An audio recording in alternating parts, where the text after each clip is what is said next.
ఈ న్యూమరికల్ కనుక మనం అబ్జర్వ్ చేసినట్లయితే the escape velocity of the particle of mass varies అంటున్నాడు.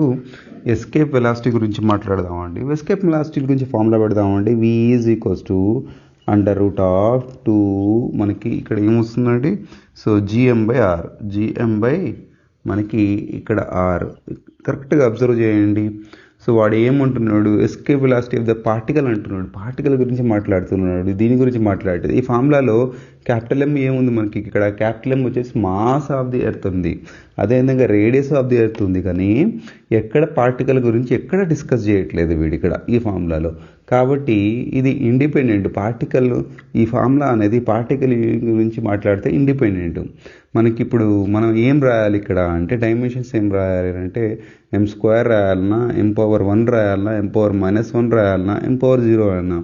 అంటే ఈ ఎస్కేప్ వెలాసిటీ గురించి మాట్లాడట్లేదు కాబట్టి మనం జీరో కాబట్టి మనం సో ఏం రాద్దామంటే m⁻0 అనేది మనం టిక్ కొడదామండి. ఓకేనా.